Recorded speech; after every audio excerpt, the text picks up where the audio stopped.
Hi, my name's Cheryl Razzell, and today I'm going to be taking you through my personal journey of how hard can it be taking my career from a receptionist in a gym to VP of engineering at Polystream. I'm going to take it back to where it all began for me. Back at school, I wasn't very academic. I was mainly hands-on and quite creative. So it was no surprise that when I left school, I didn't have enough GCSEs to take me on to A-level to then take me on to university. So I went to a local college and I studied a GMVQ in leisure and tourism. Whilst I was studying, I took up some work experience in a gym. And then after I left my studies, I then went on to be a receptionist in the same gym.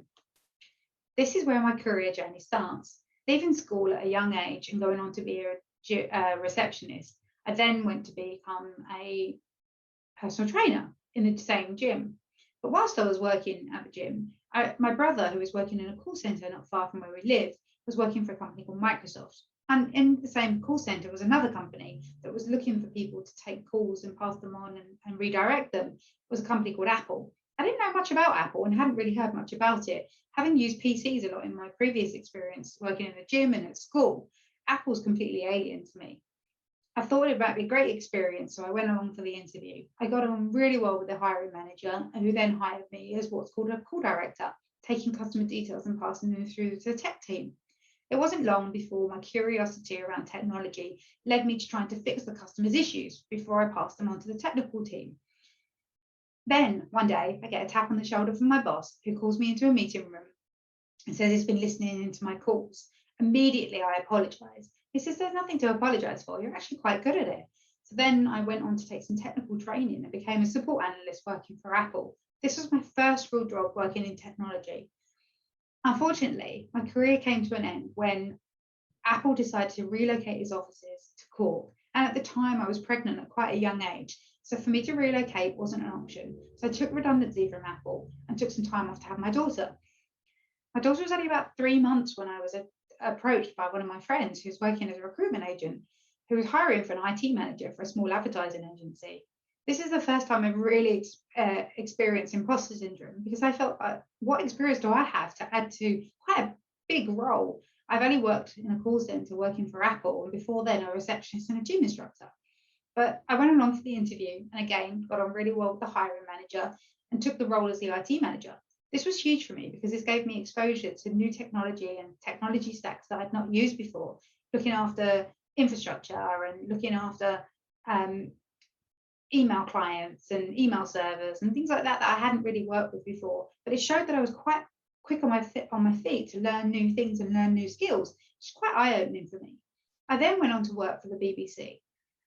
Working as a desktop support engineer, again, gave me more experience working in a traditional IT support role. And then I was approached in 2005 by Apple, who were opening a new flagship store in Regent Street, and they were looking for Mac geniuses. I was quite honoured to be contacted by Apple from my experience that I worked there previously. I went along for the interview and was blown away by the grand scale of the new store that they just opened and the idea behind the Genius Bar. So I went to work for Apple in 2005 and I became the first ever female Mac genius. From there, I left Apple just after a year, after realising that working in the retail sector, although I really enjoyed working for Apple, was quite difficult with a young family with the hours. So I went back to work for the BBC in a programme manager role, taking on more responsibility and deploying programs across the whole of the UK. And it gave me exposure to working in different offices and also a different sector of the business. Then I was approached to work for a company called Metro. This Metro International were looking for a global IT manager. This is the opportunity that I was given to take on a global role, looking after 26 locations around the world. This was, again, an opportunity in an area that I'd not worked before, and I really enjoyed the scale of it and the different opportunities to work in the different countries and the deployments of new technologies to these areas too. Again, I found myself at my time within Metro pregnant with my second child, and again, a relocation meant that my role was then made redundant. At that time, I was talking to an agent who was working for News International, looking for a third-line support analyst on their desktop, on their Mac support team. I was quite heavily pregnant at this time, and it was great. They gave me the opportunity to come work for them, and then an open door to come back to work for them after I'd had my child. This is great because it gave me the security I needed after my pregnancy to return back to work. Although I was going back into a desktop support role after working in management, I thought this was a great opportunity to step up the ladder within the organisation and take on more roles. And this is what I did. After returning from having my son, I took many roles at News International, including one which was setting up a new idea that they had around setting up something similar to what I'd done before, which was like a Genius Bar set up within the News UK offices.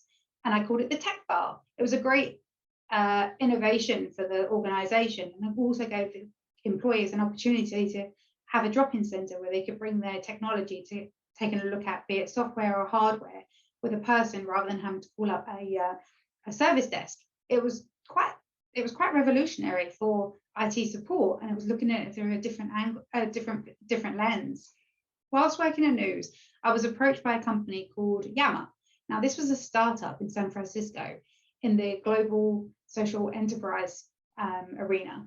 To be honest with you, I kind of got Yammer, what Yammer was about, and I rolled out other tools in other organizations I work with for kind of social collaboration. And everyone was looking to Facebook at this point and looking to use something like Facebook within their organizations. So I understood what Yammer principally was, and I thought it was a great opportunity.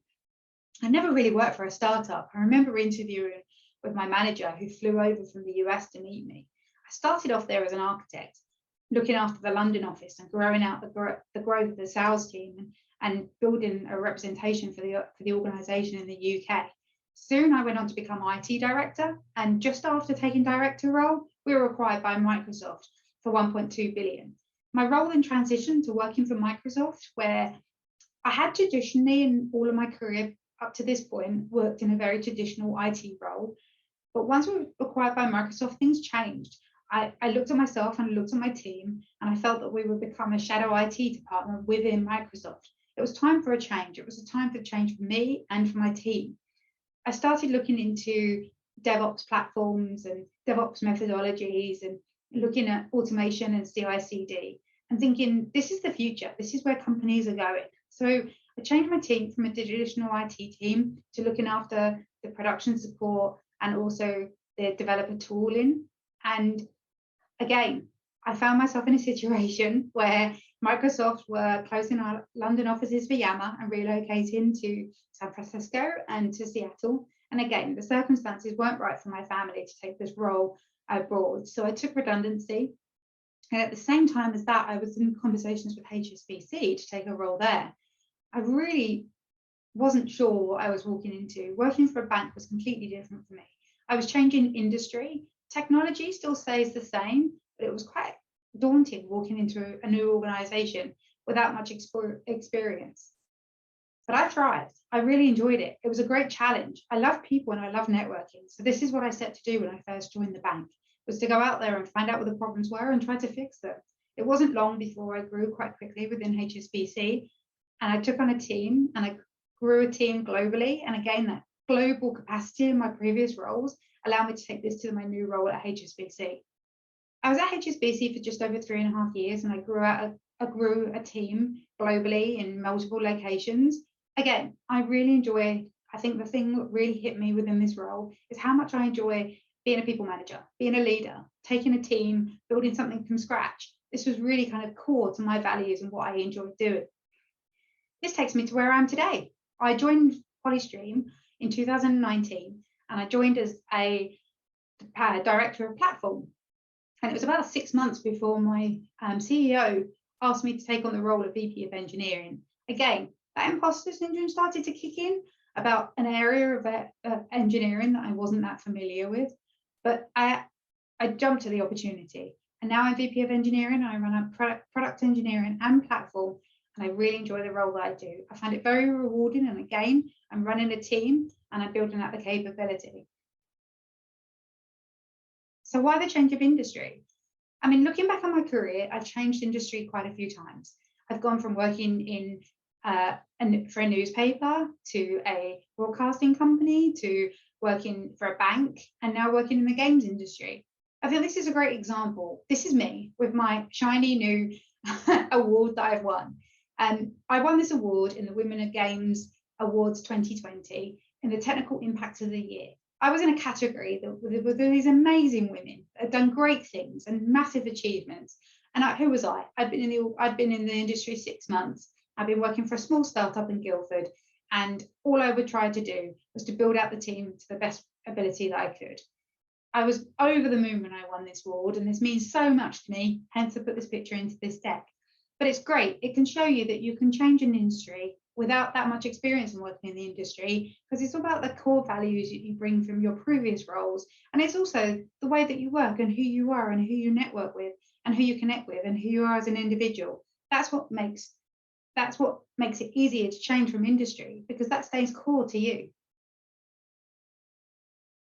So what have I learned? Whenever you find yourself doubting how far you can go, just remember how far you've come. Remember everything you have faced, all the battles you've won, and the fears that you've overcome. Then raise your head high and forge ahead, knowing that you've got this. This is one of my favourite quotes. I think this really summarises my career, because I've always doubted myself. But I just always have to look back and think about what I've done. It was great putting this presentation together and really putting a timeline of my career and plotting the different companies I've worked for, but also the achievements that I've come across and the things I've had to face. This takes me to, what have I learned? What is it that I take away with me?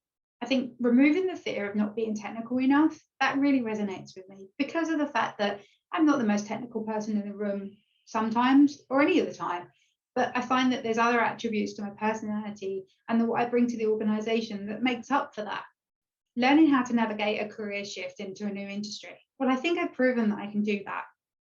I think that I've changed industry quite a few times. Technology seems to say the same. It's all about what you bring to the role and what you bring to the organisation. And when I talk to people about what they bring to the organisation, it's all about impact. It's about reaching out to people, making connections, making a network, and actually trying to do what's best for the organisation, not just for yourself. Bouncing back and learning from the past. Well, I've had a few knockbacks throughout my career.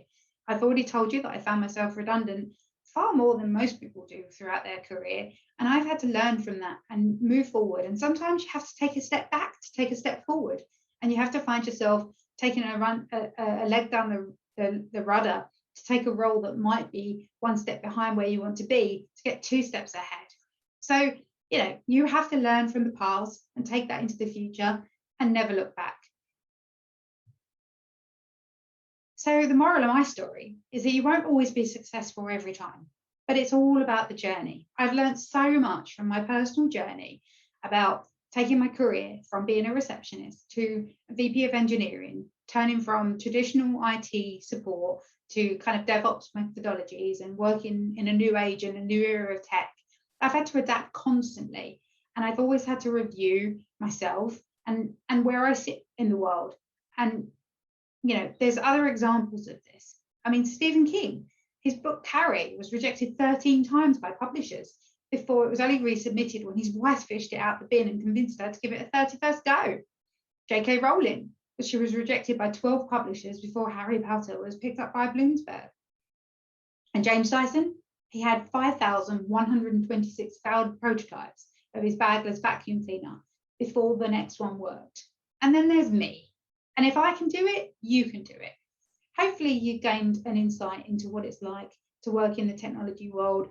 And I think, from someone who's come from a background where I don't have many qualifications, and I found myself at a disadvantage for that, it's just made me stronger to strive to go forward and to make, do the best I can, prove to my children that you can do anything if you put your mind to it.